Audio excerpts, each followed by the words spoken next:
En este punto del orden del día que se analiza en el Pleno de la Asamblea Nacional, informe para primer debate del proyecto de ley orgánica reformatoria al Código Señor Orgánico de Organización presidente, Territorial, Autonomía y distinguidos colegas Descentralización. asambleístas, Escuchemos al asambleísta Velasco. antes de referirme al punto central de la sesión, voy a hacer una pequeña reflexión por los acontecimientos que está el país atravesando. A nadie de los que queremos al Ecuador, o ecuatorianas y ecuatorianos, tenemos la menor intención de que nuestro país se divida, de que se desangre, de que miremos sectores contrapuestos, sino al contrario, debemos todos empujar el mejor esfuerzo, las mejores capacidades para que podamos salir del subdesarrollo, de enfrentar los problemas difíciles en salud, en educación, en generación de empleo, en reconocimiento de derechos. Esa debe ser nuestra tarea de cada uno de nosotros en todos los ámbitos, sin perder de vista el derecho que tenemos a la resistencia, a la protesta social civilizada, con respeto, y lo propio, el Ejecutivo, el Gobierno, administrar el Estado, atendiendo las demandas y los clamores ciudadanos, debemos todos impulsar mecanismos de diálogo, de reconciliación que demande el Ecuador. Yo creo que ese será el camino idóneo que encontremos para que el día de mañana las generaciones que preceden nuestro camino se sientan por lo menos representados de que se deja allanado una patria en donde los derechos no se conculquen, sino que más bien se respeten. Todos creo que estamos en esta tarea. Yo no veo animadversión absolutamente de nada, sino al contrario, cada uno exigiendo lo que le corresponde y también demandando sensibilidad a las autoridades que tienen que atender el clamor popular. En relación con las reformas que se están hablando en este momento del Código de Ordenamiento Territorial, Autonomía y Descentralización, yo debo felicitar a la Comisión por permitir que se recojan algunas observaciones y sugerencias importantes, como la que hemos escuchado. El COTAD se encargó en su momento, hace varios años atrás, de recopilar normas un poco dispersas de los famosos consejos provinciales, de las alcaldías, de las juntas parroquiales. Hoy está esta normativa concentrada y centralizada. ¿Para qué? Para, sin irrespetar funciones y competencias, concentrar una normativa jurídica que permita a la ciudadanía y a cada uno de los involucrados en la dirección de cada uno de los niveles de gobierno entender sus competencias y sus facultades. Me voy a permitir puntualmente referirme a 3 observaciones o sugerencias para que sean incorporadas con el compromiso de hacerlas llegar puntualmente en forma escrita y que sean respectivamente canalizadas a través de la comisión. En el texto del informe que está siendo sometido a consideración en primer debate, en el artículo 11 se habla de sustituir el inciso cuarto del artículo 130 por el siguiente texto, que con su anuencia, señor presidente, para evitar errores me voy a permitir dar lectura. Los gobiernos autónomos descentralizados municipales definirán en su cantón el modelo de gestión de la competencia de tránsito y transporte público de conformidad con la ley, para lo cual podrán suscribir convenios de cooperación interinstitucional con los gobiernos autónomos descentralizados parroquiales de su circunscripción para la implementación de ventanillas únicas en las instalaciones de estos últimos. Esto es importante que se considere, toda vez que nuestra propia Constitución, el COTAD, contempla los 3 niveles de gobierno, provinciales, cantonales y parroquiales. Y es bueno que se implementen niveles de desconcentración a efectos de que se brinde un mejor servicio, se acerque el servicio público a la ciudadanía, y qué importante que se tome en cuenta también a los gobiernos parroquiales. Lo importante en esta sugerencia, en esta observación de reforma, es de que se contemple en forma muy clara, para efectos de evitar falsas interpretaciones, el nivel de gobierno al que le corresponderá financiar el funcionamiento de las ventanillas únicas de la que habla esta reforma, porque es conocido que las juntas parroquiales lastimosamente no cuentan con personal técnico, con recursos económicos, con infraestructura que permita la apertura de estas ventanillas. Por lo tanto, una sugerencia es de que esto debe quedar claro, qué nivel de gobierno asume estos gastos y estas atribuciones para el funcionamiento de estas ventanillas únicas para atender de mejor manera en competencias de tránsito y transporte.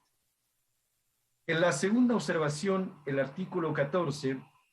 que pretende reformar el artículo 137,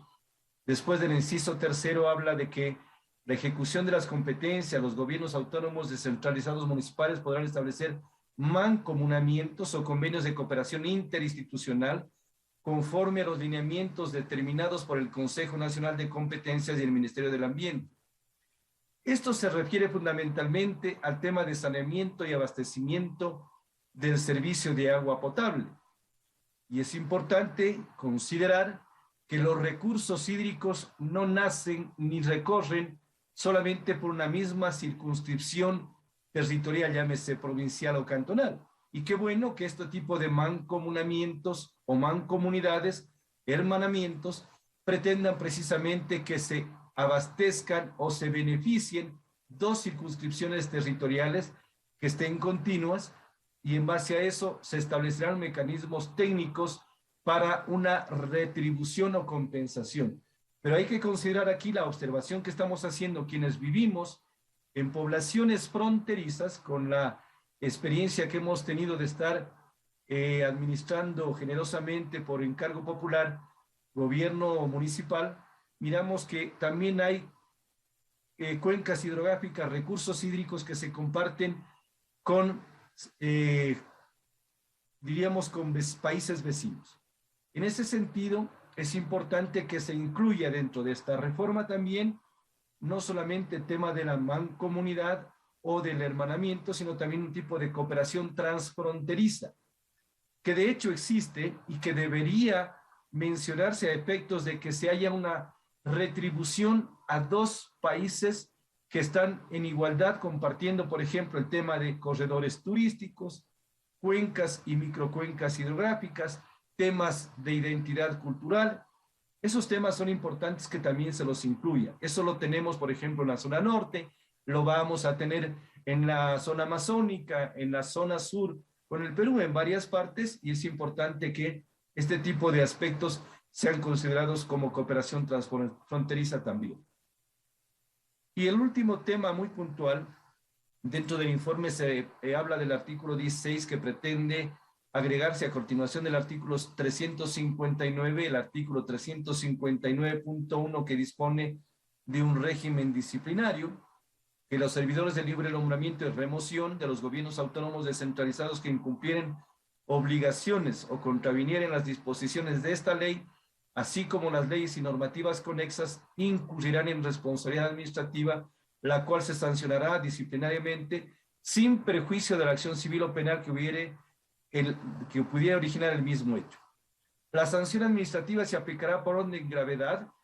de acuerdo con la Constitución, la Ley Orgánica de Servicio Público, el Reglamento General. La destitución del el servidor de libre nombramiento y remoción será impuesta por decisión favorable del órgano legislativo. Aquí hay necesidad de que aclaremos. Se sugiere por parte de la Comisión aclarar el contenido del segundo inciso del artículo 359.1 propuesto por las siguientes razones. Porque la Ley Orgánica de Servicio Público, en el primer inciso del artículo 44, establece que el sumario administrativo es el procedimiento administrativo oral y motivado por el cual el Ministerio de Trabajo determinará el cometimiento o no de faltas administrativas graves establecidas en la presente ley por parte de una servidora o un servidor de una institución pública e impondrá la sanción disciplinaria correspondiente. Su procedimiento se normará a través del respectivo acuerdo que para efecto expida el Ministerio del Trabajo. En cambio, el COTAD,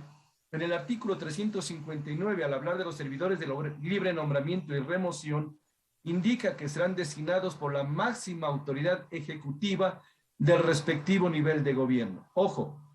si es la máxima autoridad ejecutiva del nivel de gobierno, hablaríamos en el caso de los gobiernos provinciales del prefecto, en el caso de los gobiernos cantonales del alcalde, de los gobiernos parroquiales el presidente de la junta parroquial. En consecuencia, Si el origen de designación de los servidores es la máxima autoridad del respectivo hogar, no puede otorgarse la facultad de destituirlos al órgano legislativo, es decir, tiene que ser en el mismo origen de donde nació, es decir, del Ejecutivo, el que tenga esta facultad. Yo sé que van a haber más observaciones, más sugerencias, que todas serán bienvenidas, porque lo que se pretende es fortalecer el Código Orgánico de Ordenamiento Territorial, Autonomía y Descentralización con las nuevas competencias que se vienen asumiendo para efectos de que no haya duplicidad de funciones y tampoco haya pretensión de usurpar funciones o competencias de otro nivel de gobierno. En ese sentido, haremos oportunamente llegar las que creamos oportunas, sin embargo, creemos que estas podrían ser consideradas. Gracias, señor presidente y colegas asambleístas, por permitirme expresar este criterio en cuanto a las reformas del COTAD. Señor secretario.